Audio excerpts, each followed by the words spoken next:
Danny Kowalski had imagined this moment 100 times. He had pictured the grand halls, the alien delegates, the hum of 1,000 languages being translated in real time through the tiny device wedged behind his ear. He had prepared speeches, memorized protocols, and studied the customs of over 40 species. But nobody had prepared him for the one thing that hit him the moment he stepped off the shuttle and onto Athera Prime. Everyone was armed. The security concourse of the Galactic Senate complex was enormous. It stretched out like an airport terminal built for giants, with vaulted ceilings that glowed a soft blue, and walkways wide enough to fit creatures of every shape and size. And on those walkways, moving in every direction, were delegates from across the galaxy. Danny saw the Vreth first. Tall insectoid beings with glossy black exoskeletons and 4 clicking mandibles where a mouth should be. Each one carried a curved blade strapped to its thorax, polished to a mirror shine. Behind them walked a pair of Sodari, massive crystalline beings that looked like someone had carved statues out of quartz and then breathed life into them. They carried long energy lances that hummed with a low, steady vibration Danny could feel in his chest. And then came the Kessari. Danny had read about them, but reading did not prepare him for the reality.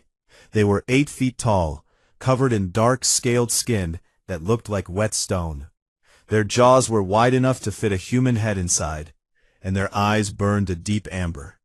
Each one wore a heavy belt, loaded with weapons, short blades, a sidearm that looked like it could punch through a wall, and something long and jagged that Danny could not identify and did not want to.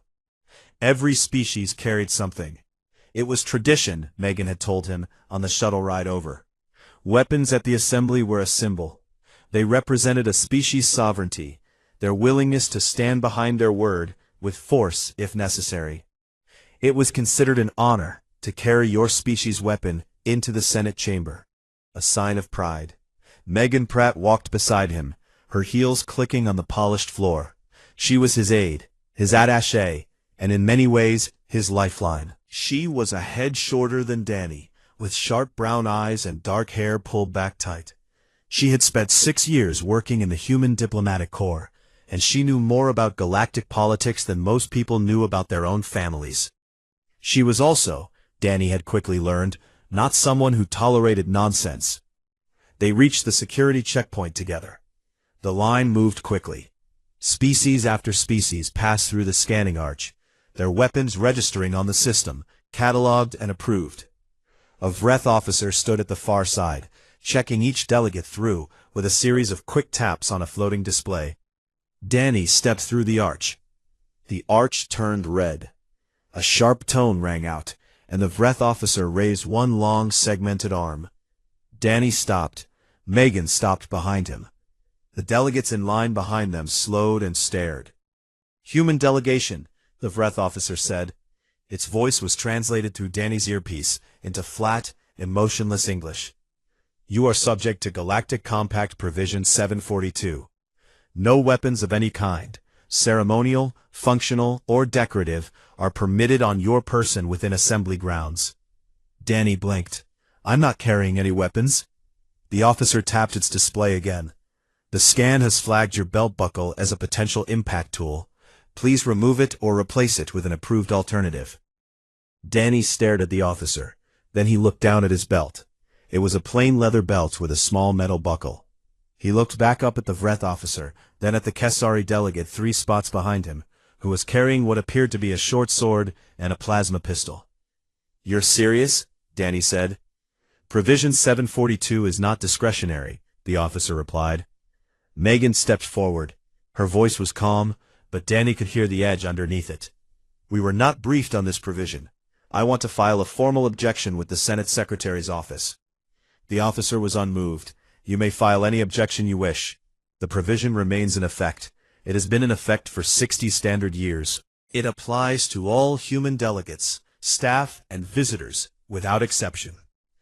The officer paused, then added, "You are the only species to which it applies." Danny removed his belt. They gave him a thin fabric replacement. He threaded it through his pants in silence, while 300 alien delegates walked past him, carrying enough weaponry to start a small war. They found the human delegation's office on the 4th level of the complex.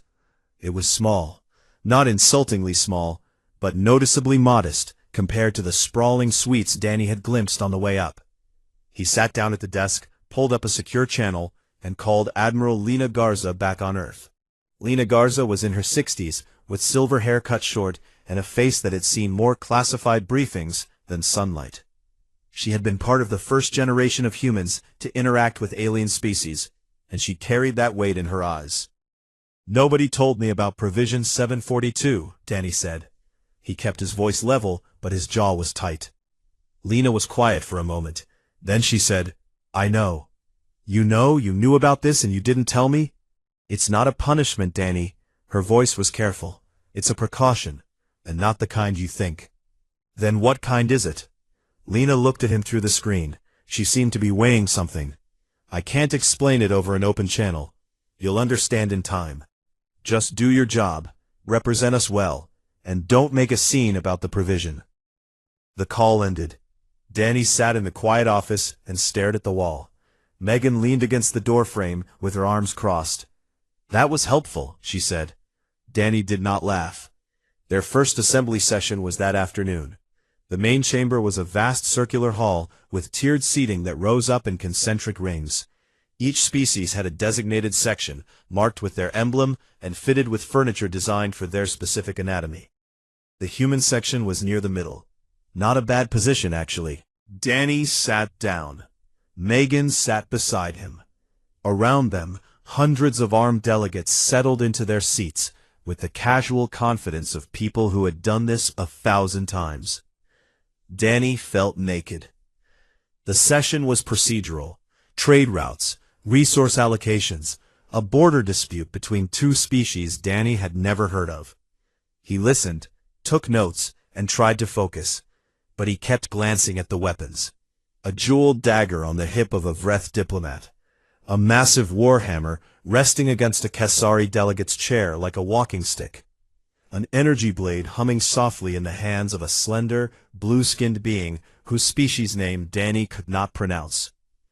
And then, during a recess, a shadow fell over him. Danny looked up. Dalvik, a Kesari warlord and senior delegate, stood over him. He was enormous, even by Kesari standards.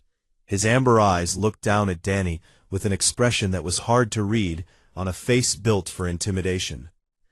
Then the Kesari leaned down, close enough that Danny could feel the heat radiating off his scaled skin. "Do not feel shame, little ambassador," Dalvik said. His translated voice was deep and rumbling, like stones grinding together. "The rest of us carry weapons because we are afraid." He paused, and his wide mouth pulled back to show rows of teeth the size of Danny's thumb. It was, Danny realized, a smile. "You are unarmed because they are afraid of you." Dalvik straightened up and walked away. Danny sat very still. Megan leaned over. "What did he just say to you?" she asked. Danny watched the massive Kesari disappear into the crowd of armed delegates. "Something that doesn't make any sense," he said quietly. 62 years before Danny Kowalski ever set foot on Athara Prime, humanity was nobody. They had made first contact only 9 years earlier, when a Vreth survey ship had stumbled across a human deep space probe drifting near the edge of the Sol system. The probe carried a golden disk etched with sounds and images of Earth, music, languages, pictures of people and landscapes. The Vreth had studied it for 6 months before deciding the species that had made it was probably harmless. They were small. They had no natural armor, no venom, no telepathy. Their technology was crude compared to most spacefaring civilizations. The Vreth filed their report with the Galactic Coalition and classified humanity as a Category 3 species, sentient, pre-expansion, low strategic value. Nobody paid much attention. Humanity's first permanent delegation to the Coalition was stationed on Rathara Station, a busy trading hub that orbited a gas giant in the outer reach. The station was old, crowded, and smelled like a mixture of engine grease and alien spices that made human eyes water. It was not an important posting. It was the kind of place the Coalition sent new species to learn the basics before they were trusted with anything real. Commander Jack Bellamy led the delegation. He was 44 years old, broad across the shoulders, with a square jaw and calm gray eyes. He had spent 20 years in the Marines before the diplomatic corps had pulled him in, mostly because they needed people who could stay cool in strange situations. And Jack Bellamy was the coolest person most of them had ever met. He did not panic. He did not rush. He thought before he spoke, and he watched everything. His team was small. Nora Whitfield was his linguistic specialist, a 31-year-old woman from Virginia who had a gift for languages that bordered on supernatural. She had learned 3 alien language families in under a year, and she could read the body language of species she had never met, with an accuracy that unsettled the Coalition's own translators. She was 5 feet 4 inches tall, thin, and wore glasses. She looked like a librarian. Cody Marsh was the security officer. He was 28, tall and lean, with the quiet alertness of someone who had been trained to notice things other people missed. He smiled a lot, which made the other species underestimate him. That was fine with Cody. For the first 3 months on Rathara Station, nothing happened. The human delegation attended assembly sessions, observed trade negotiations, and filed reports back to Earth. The other species were polite but uninterested. The Vreth treated them like children. The Sodari barely acknowledged them. The Kasari looked at them the way a wolf might look at a house cat, with mild curiosity and no concern at all. Jack did not mind. He spent his time watching. He studied how the assembly worked, who held power and who pretended to, where the tensions were and where they were growing. He memorized the layout of the station, every corridor, every junction, every emergency exit. Nora asked him once why he was so interested in the maintenance tunnels. Habit, he said. On the 97th day, everything changed. The assembly was in session. The main chamber on Rathara Station was smaller than the one on Athara Prime, but it was still impressive. A wide oval hall with raised seating and a central platform where speakers addressed the delegates. That day, the session was focused on a territorial dispute between the Kasari Dominion and the Sodari Collective. 3 colony systems on the border between their territories had been claimed by both sides, and the argument had been grinding on for weeks. Jack sat in the human section, which was a small cluster of seats near the back. Nora sat beside him, her translation device active, her fingers tapping notes on a datapad. Cody leaned against the wall behind them, arms crossed, watching the room. The Kasari delegate was speaking. His voice was loud and rough, filled with the kind of controlled anger that Kasari used the way humans used emphasis.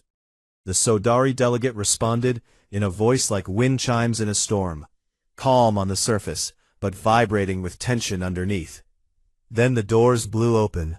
Not metaphorically. The main doors to the assembly chamber exploded inward with a blast that shook the floor and sent fragments of metal spinning across the room. Through the smoke came Kasari, not the delegates, but soldiers. They wore dark armor and carried heavy weapons. There were at least 30 of them, and they moved fast. They were a radical faction within the Kasari Dominion, a group that believed the Coalition was weak and that the Kasari should take what they wanted by force. They had been planning this for months. They sealed every exit. They shot out the communication relays. They took positions around the chamber with military precision. Their leader stepped onto the central platform.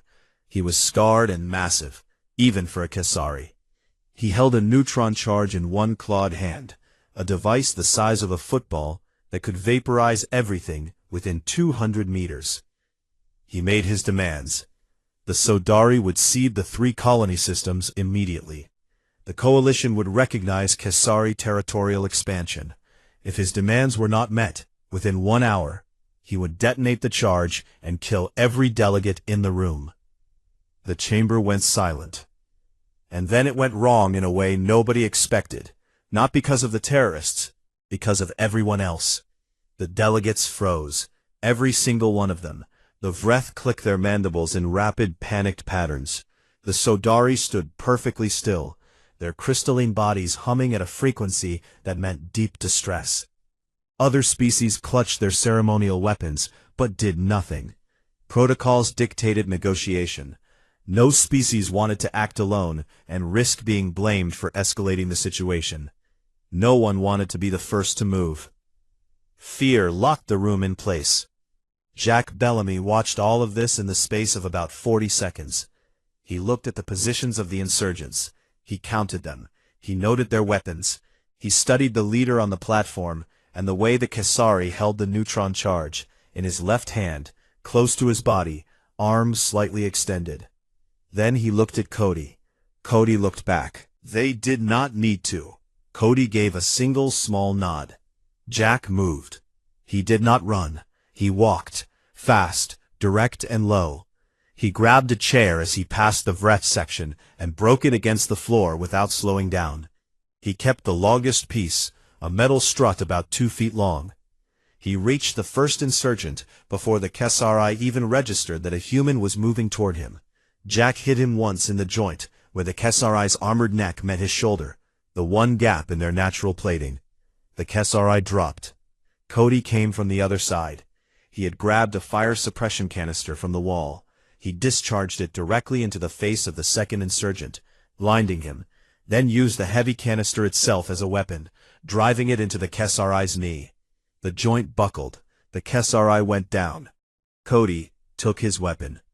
11 insurgents, 90 seconds. Jack and Cody moved through them like water through stones. They did not fight the way the Kesari fought, with brute force and rage. They fought with precision. Jack targeted the weak points specific to each insurgent's stance and armor. Cody adapted in real time, switching techniques between opponents, as if he were flipping through pages of the book. And then there was Nora. Nora Whitfield, the 5'4" linguist who weighed 120 pounds and had never been in combat in her life. When a Kesari insurgent lunged toward a group of terrified Vreth delegates, one of them a child, Nora moved on pure instinct. She stepped between the Kesari and the child, caught the alien's outstretched arm, and twisted it at the elbow in a direction Kesari joints were not designed to go. The arm broke in 3 places. The sound it made was like a tree branch snapping in a storm. Nora pulled the child behind her and stood there, breathing hard, glasses crooked on her face, staring up at the remaining insurgents with an expression that made 2 of them take a step back. Jack reached the leader last.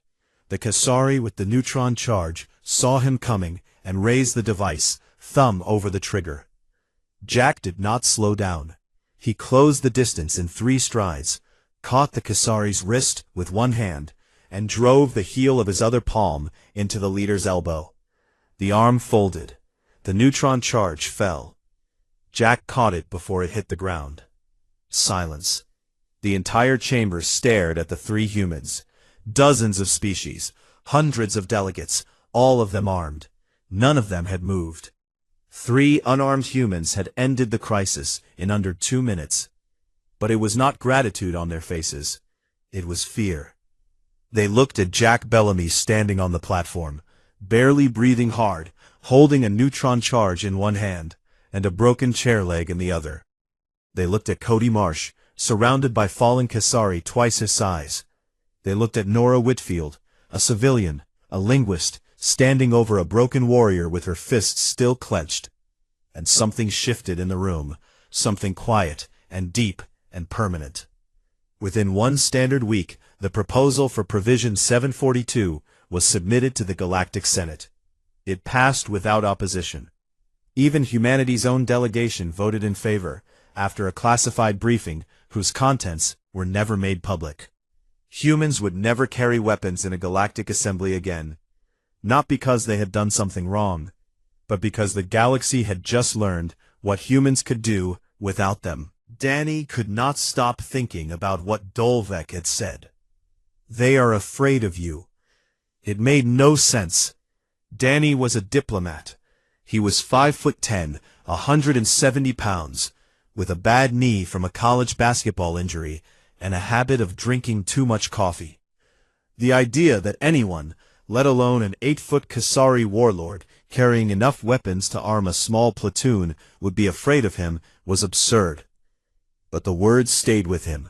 They sat in the back of his mind through meetings and briefings and long sessions in the assembly chamber.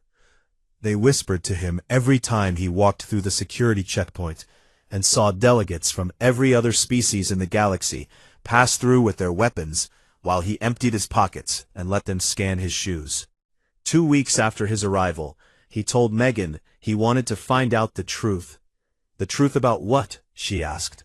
She was sitting across from him in their small office, reviewing a stack of trade proposals on her datapad.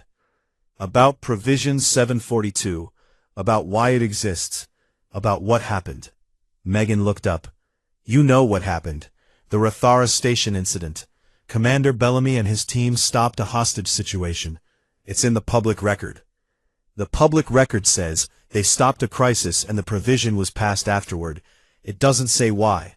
It doesn't explain why the entire galaxy decided to ban one species, just one, from carrying weapons based on a single incident. There has to be more. Megan studied him for a moment. Then she set down her datapad. What do you want to do? I want to see the classified records, the original threat assessment, whatever the Coalition's intelligence services put together after Rathara. That's in the Galactic Senate archive. Access is restricted. Then let's get access. It took Megan 4 days. She called in favors, filed formal requests, and had 3 separate arguments with Vreth bureaucrats who seemed physically incapable of saying yes to anything. But Megan had a way of wearing people down that was less like persuasion and more like erosion. By the end of the 4th day, they had a meeting with the senior archivist. The Galactic Senate archive was buried deep inside Athara Prime, in a section of the station that most delegates never saw. They took a lift down 7 levels, then walked through a series of corridors that grew older and quieter as they went. The walls changed from polished metal to rough stone. The lighting shifted from bright white to a dim amber glow. The air smelled different down here, dry and still, like the inside of a museum.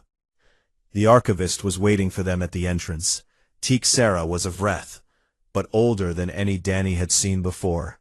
Her exoskeleton had faded from glossy black to a matte gray, and her mandibles moved slowly when she spoke. Her translated voice was soft and papery. Ambassador Kowalski, she said, I was told you wished to see the restricted files related to Provision 742. That's right. Sarah regarded him with compound eyes that reflected the amber light like tiny mirrors. Most human ambassadors do eventually. You are the 14th to make this request. And the others? They all left the archive very quietly. She paused. Follow me. The archive itself was vast. Rows upon rows of data columns stretched into the distance, each one a pillar of crystalline storage material that held more information than Danny could comprehend. Sarah led them to a private reading chamber, a small circular room with a single table and a display interface built into the wall. She activated the display and pulled up a file. The header read, Coalition Intelligence Bureau, Threat Assessment, Species 4417, Human, Classification, Restricted. It was dated 6 days after the Rathara Station incident. I will leave you to read, Sarah said. She stopped at the door. Take your time. There is quite a lot. Danny and Megan sat down and began reading. The first section was a detailed analysis of the Rathara incident itself. The chamber recording had been reviewed frame by frame by military analysts from 9 different species. Their observations were clinical and precise, and they were terrifying. The report noted that Commander Bellamy had neutralized his first target in 0.8 seconds from the moment he initiated movement. It noted that his choice of strike point, the cervical joint gap in Kasari anatomy, indicated either prior study of Kasari physiology or an ability to identify structural weaknesses in real time during combat. The analysts could not determine which explanation was more alarming. The report noted that Security Officer Marsh had adapted his fighting technique for each individual opponent. Against larger Kasari, he used leverage and joint manipulation. Against armored ones, he targeted sensory organs. He never used the same approach twice. The Kasari military analysts wrote that this kind of adaptive combat behavior was not present in any other known species. Every species in the galaxy had a fighting style rooted in its biology. Kasari fought with strength and fury. Vreth fought with speed and coordination. Sodari fought with energy manipulation. Humans, the report said, fought with everything. They borrowed, combined, invented, and improvised. They had no single style because they had all of them. And then there was the section on Nora Whitfield. The analysts had struggled with her more than anyone. She was a civilian. She had no combat training. And yet, under extreme stress, she had executed a joint lock on a Kasari warrior that required precise knowledge of the alien's skeletal structure. Knowledge she had apparently acquired through her linguistic studies of Kasari body language. She had repurposed academic knowledge into a combat technique in the span of a heartbeat. The report called this the human adaptation response. It was, they wrote, the single most dangerous trait they had ever documented in a sapient species. Danny scrolled to the next section. It was the broader species assessment. The Coalition's biologists had done a deep study of human evolution after Rithara. What they found was unlike anything else in their records. On their homeworld, they had not evolved to be the strongest, or the fastest, or the most venomous. They had evolved to chase things until those things fell down from exhaustion. They could regulate their body temperature through sweating, allowing them to maintain activity levels that would kill most other species. They could function with broken bones, torn muscles, and significant blood loss. Their pain response included a chemical override system, adrenaline, that could temporarily suppress injury and increase strength, speed, and focus. But the physical assessment was not what shook the Coalition. It was the psychological profile. Most sapient species, under extreme stress, experienced one of two responses.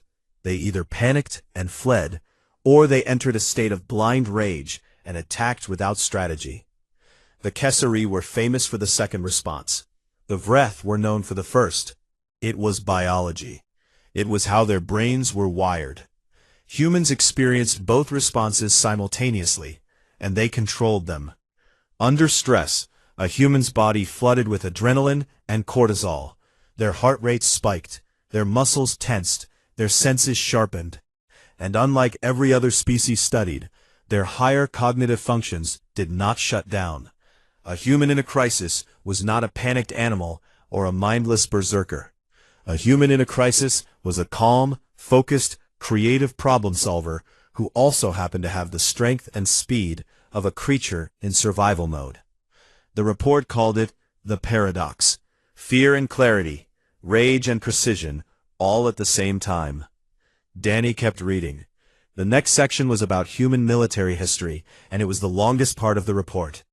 The Coalition's historians had gone through Earth's records in detail. What they found had, according to a footnote, caused the lead researcher, a Sodari academic who had spent 300 years studying galactic conflict, to formally request a leave of absence. The Kesari Dominion, widely considered the most warlike species in the Coalition, had fought 11 wars in their entire recorded history. 11 wars over thousands of years. The Vreth had fought 6. The Sodari had fought 2. They had been at war, somewhere on their planet, during almost every single year of their recorded history. They had developed weapons that could destroy their entire world, and then kept building more. They had created entire academic disciplines dedicated to the study and improvement of warfare. They had war games, war simulations, war colleges. They trained their young in combat as a sport. And through all of it, they had never stopped innovating. Every war produced new tactics, new weapons, new strategies. Humans did not just fight wars, they learned from them, they got better at them. Every generation was more effective at organized violence than the one before. The final page of the report contained the assessment's conclusion. Danny read it slowly, then read it again.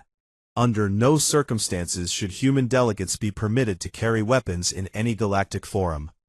Not because they need them, but because giving a human a weapon is a redundancy that shifts the balance of threat beyond acceptable parameters.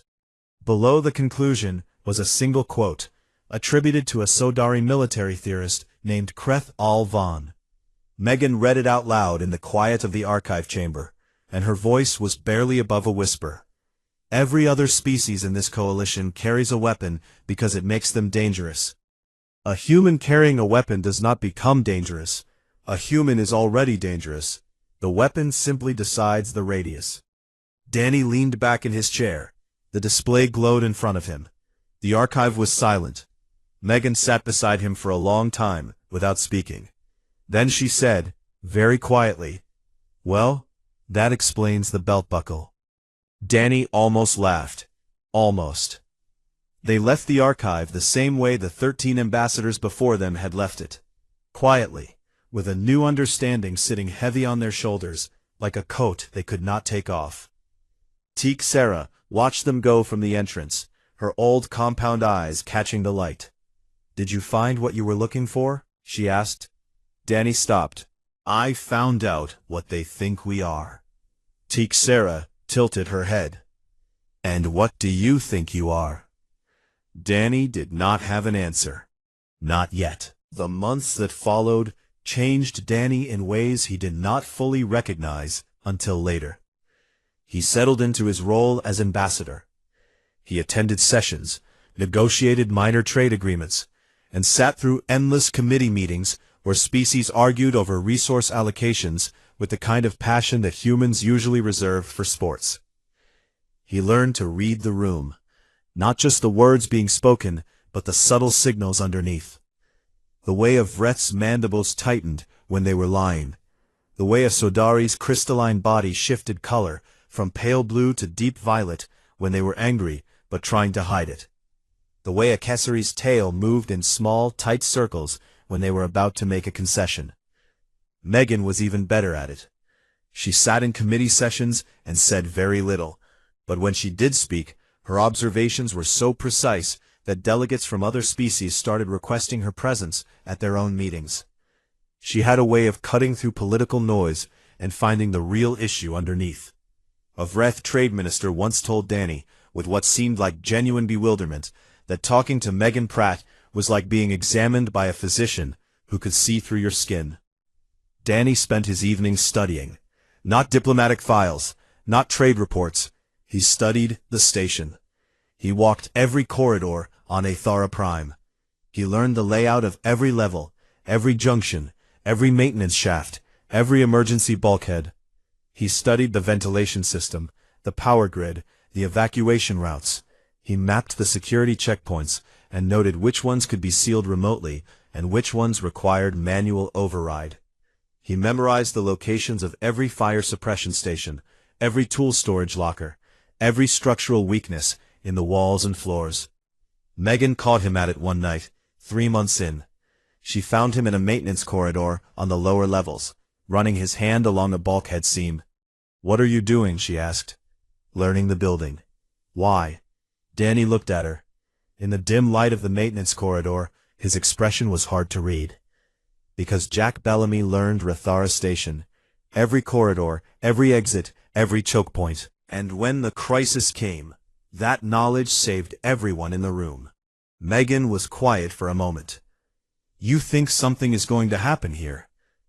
"I think something always happens eventually.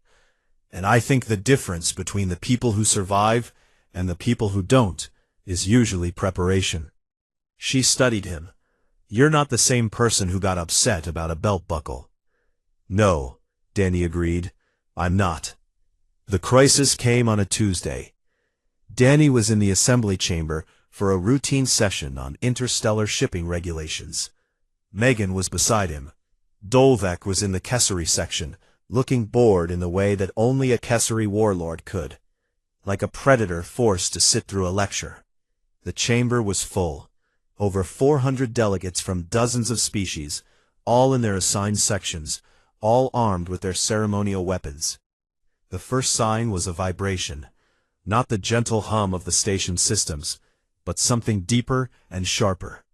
Danny felt it through the floor before he heard anything. He sat up straight. Megan looked at him. "What?" she said. Something hit the station. 3 seconds later, the alarms went off. The sound was enormous, a rising, pulsing wail that filled the chamber and set every translator device crackling with urgent alerts in 100 languages. The main display above the central platform lit up with a tactical readout, and Danny's stomach dropped. The Pallid Swarm, a rogue faction of the Vreth Hive that had splintered from the main body decades ago. They were fanatics who believed the Galactic Coalition was a corruption of the natural order, and they had been growing in strength and boldness for years. Intelligence reports had flagged them as a potential threat, but no one had expected a direct assault on Aethera Prime. They had breached the outer ring of the station with 4 suicide ships that had punched through the hull like fists through paper. Armed drones were flooding the lower levels. Shock troops, Vreth soldiers modified with cybernetic enhancements and chemical stimulants, were cutting through bulkheads and advancing toward the Senate complex. The station's defense grid was failing. Security forces were overwhelmed. The Coalition fleet was 90 minutes away. The assembly chamber went into lockdown. Emergency bulkheads sealed the exits. The delegates were trapped inside, which was both the safest and the most dangerous place on the station. Safe, because the chamber was built to withstand significant damage. Dangerous, because if the Pallid Swarm reached it, every delegate in the Coalition would be in one room with no way out. Panic spread like fire in dry grass. Armed delegates drew their weapons and formed clusters by species. The Kesari moved to the main doors, their massive bodies creating a wall of scaled muscle and sharp metal. The Sodari raised energy shields, shimmering fields of light that hummed with power. The Vreth loyalists chittered in rapid, frightened patterns, their mandibles clicking so fast it sounded like rain on a tin roof. And in the middle of it all, Danny and Megan stood unarmed. Several delegates started shouting. A Vreth diplomat proposed immediate surrender and negotiation. A Kesari commander roared that they should charge out and meet the enemy. A Sodari elder suggested sealing themselves in deeper and waiting. Everyone talked. Nobody listened. The room was fracturing along species lines, each group retreating into its own instincts. Danny watched it happen. He felt the fear in the room, thick and electric, pressing against his skin. He felt his own heart hammering. He felt the adrenaline beginning to build, the familiar tightness in his chest, the sharpening of his senses. Colors got brighter. Sounds got clearer. Time seemed to slow down by a fraction. The paradox, fear and clarity, rage and precision. He walked to the center of the chamber. He did not shout. He did not bang on anything or demand attention. He simply walked to the central platform and stood there. And something about the way he stood, still, straight, utterly calm, made the room go quiet. One by one, the delegates stopped talking and turned to look at the unarmed human standing where speakers addressed the assembly. Danny spoke clearly and without hurry. He told them the station's layout. He told them where the Pallid Swarm would breach next, based on the structural weaknesses in the lower levels that he had spent months memorizing. He told them where to position each species based on their unique strengths. He laid out a coordinated defense plan that used the architecture of the station itself as a weapon. Choke points, ventilation shafts, maintenance corridors, emergency systems. Dalvek stared at him from the Kesari section. The warlord's amber eyes were wide, and for the first time since Danny had known him, the Kesari was completely still. Then Dalvek let out a laugh, a deep, rumbling sound that shook the air like distant thunder. "You have been planning for this since you arrived, haven't you?" Dalvek said. Danny met his eyes. Yes. Dalvek's grin spread across his enormous face. He turned to the other Kasari and snarled something in his own language. They moved immediately, heading for the main corridors Danny had indicated. The other species followed. The Sodari took positions at the junctions Danny specified, their crystalline bodies glowing as they powered up their energy barriers. Small, fast Vreth loyalists disappeared into the ventilation network to scout and sabotage. Species that had been arguing minutes ago moved together with sudden, coordinated purpose. Danny directed it all from the center of the chamber. He tracked the pallid swarm's advance through the station's internal sensors, which Megan had managed to patch into the assembly's display system. He adjusted positions in real time, redirecting forces as the enemy shifted tactics. The defense held. Corridor by corridor, junction by junction, the pallid swarm was slowed, stalled, and pushed back. The Kasari were devastating in the narrow corridors, their brute strength turning every hallway into a killing ground. The Sodari barriers held at the junctions, absorbing and redirecting enemy fire until the attackers' own weapons burned them down. The Vreth saboteurs crippled the enemy's communication network from inside the walls, and then a maintenance hatch at the back of the chamber blew open. Danny had known about that hatch. He had noted it on his first week as a potential vulnerability. A secondary maintenance access point that connected to a shaft running down to the lower levels. He had flagged it in his report to station security. They had not fixed it. 6 pallid swarm soldiers poured through the opening. They were fast and vicious, their cybernetically enhanced bodies twitching with chemical energy. They carried short-range pulse weapons that could shred flesh and crack crystal at close range. The nearest delegates scrambled back. The Kasari were deployed in the corridors. The Sodari were holding the junctions. There was nobody between the swarm soldiers and 400 delegates except 2 unarmed humans. Megan moved first. She grabbed her datapad, a flat rectangular device with a hard metal edge, and swung it sideways into the lead soldier's thorax. The impact cracked the Vreth's modified exoskeleton with a sound like breaking porcelain. The soldier staggered. Megan hit it again, harder, and it went down. Danny was already past her. He caught the second soldier's weapon arm, twisted it downward, and used the alien's own momentum to drive it face first into the floor. He stripped the pulse weapon from its grip in the same motion, turned, and fired 3 times. 3 shots. 3 soldiers dropped. The weapon felt natural in his hands. It felt like an extension of his body. It felt like something that had always been there, waiting. The 6th soldier lunged at him. Danny sidestepped, caught it by the back of its head, and slammed it into the deck. It did not get up. 4 seconds. 6 soldiers. 2 humans. The chamber was silent. Danny stood in the middle of the fallen swarm soldiers, breathing steadily, the alien pulse weapon still in his hand. 400 delegates stared at him. Kasari, Vreth, Sodari, and dozens of other species. They stared at the unarmed human ambassador who had just coordinated the defense of the entire station and then personally eliminated a breach team in the time it took most of them to draw their own weapons. Danny looked down at the pulse weapon in his hand. He felt the weight of it, the warmth of its power cell against his palm. He felt how right it felt there. Then very carefully, he bent down and placed it on the floor.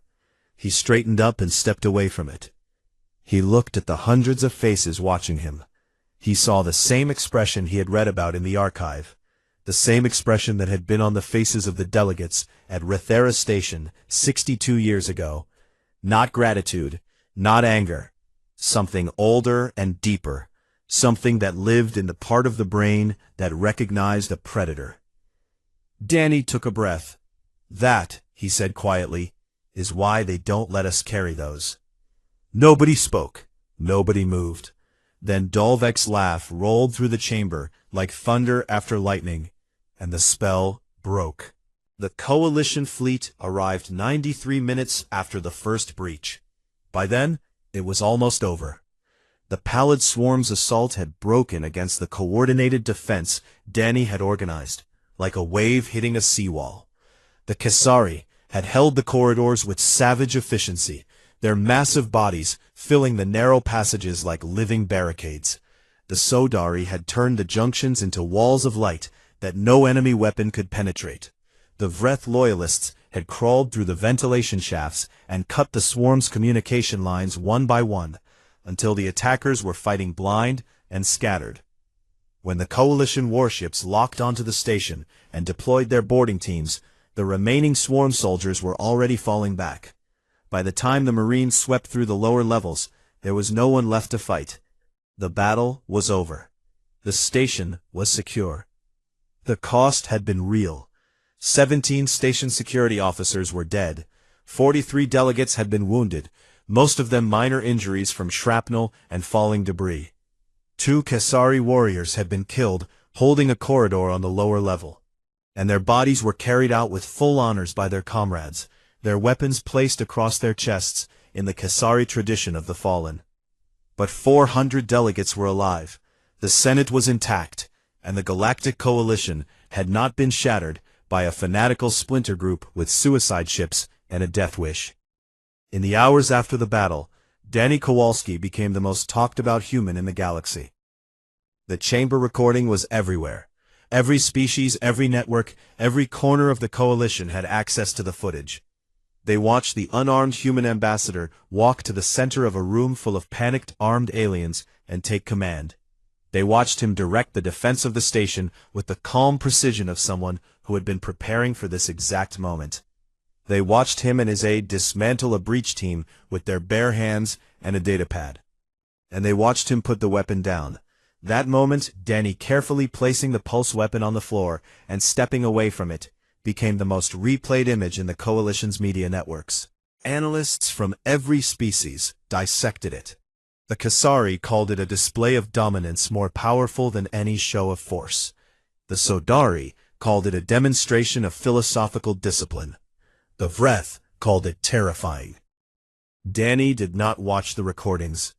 He spent the next 3 days in the medical bay, not because he was injured, but because Megan had bruised 2 knuckles on her right hand, and he refused to leave until the doctors cleared her. Megan told him he was being ridiculous.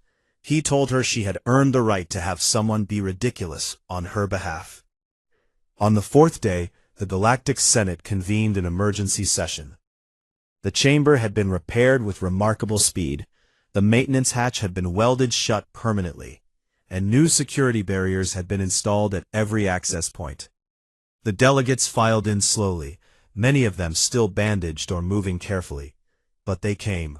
Every single one. Even the ones who could have sent substitutes. There was a feeling in the room that something important was about to happen, and no one wanted to miss it. Danny took his seat in the human section. Megan sat beside him, her right hand wrapped in a light bandage. Around them, the chamber filled with the sounds of 100 species settling in. The click of Vreth mandibles, the low hum of Sodari energy fields, the heavy thud of Kasari boots on the floor. The session opened with a formal acknowledgement of the attack, and a moment of silence for the fallen. Then the speaker, a senior Vreth diplomat, moved to the main agenda item. For the first time in 60 years, Provision 742 was formally on the table. Dolvek spoke first. He rose from the Kasari section, towering over the delegates around him, and addressed the assembly in a voice that filled the room without effort. He argued that the provision was outdated and unjust. Humans had proven themselves not once, but twice, at Rathara Station and now at Athara Prime. They had saved the assembly. They had bled for the Coalition. They deserved the same rights as every other species, including the right to carry weapons in the Senate chamber. Other delegates supported him. A Sodari elder spoke of honor and equality. A Vreth trade minister argued that the provision was a relic of fear that had no place in a modern coalition.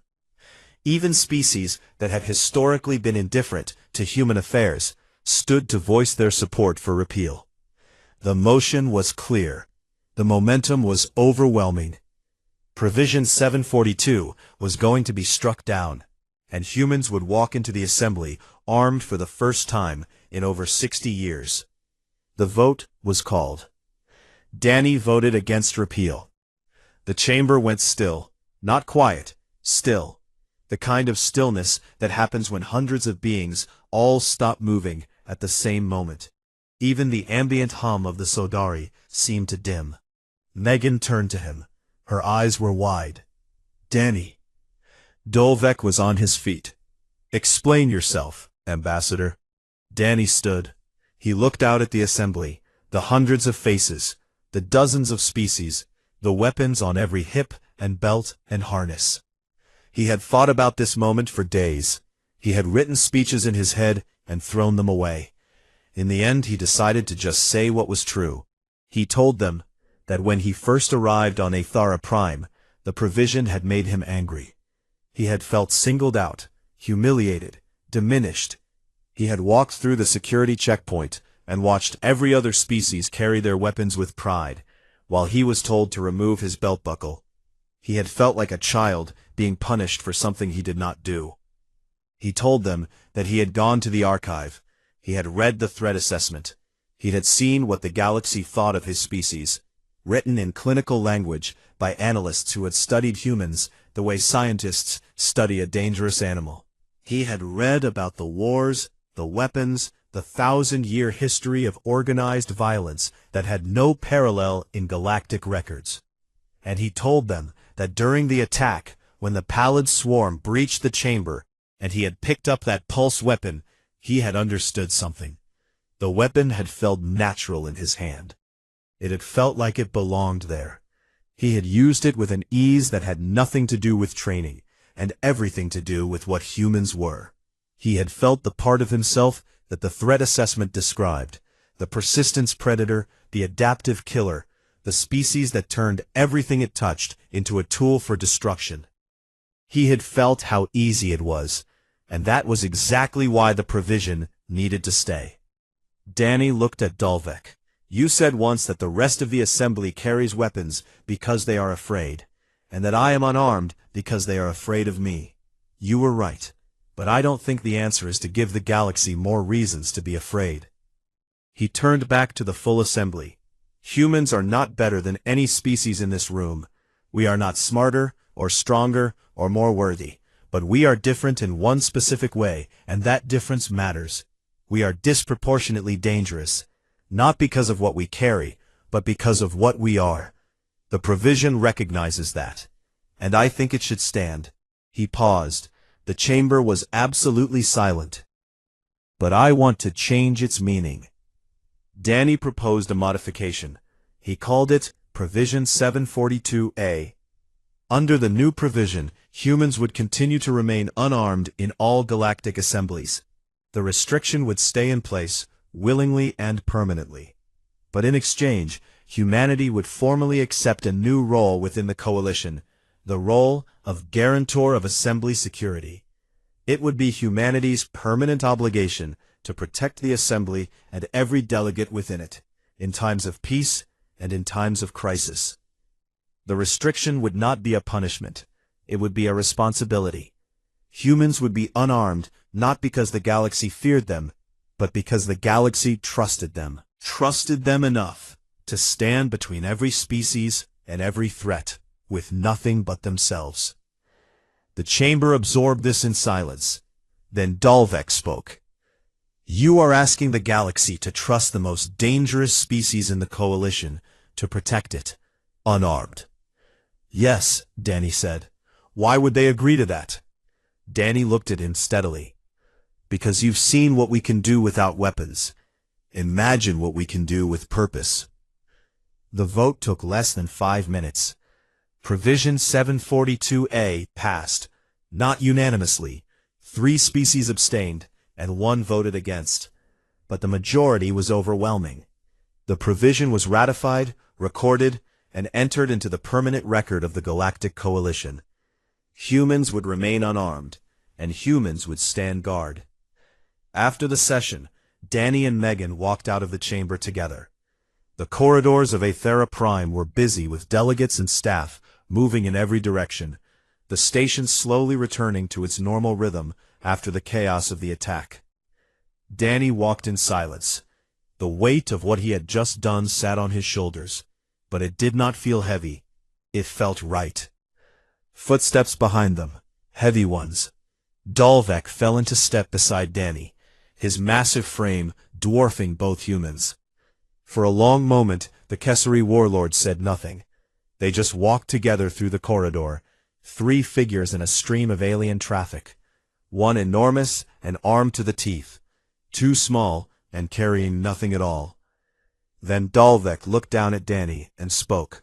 His voice was quieter than usual, almost thoughtful. "You turned a restriction into a title," he said. "You turned a cage into a throne." Danny shrugged. It was such a human gesture, small, casual, completely at odds with the magnitude of what had just happened. "We're human," he said. "That's kind of what we do." Megan rolled her eyes. She flexed her bandaged hand and muttered just loud enough for both of them to hear. "And that right there is why they don't let us carry weapons." Dalvek laughed.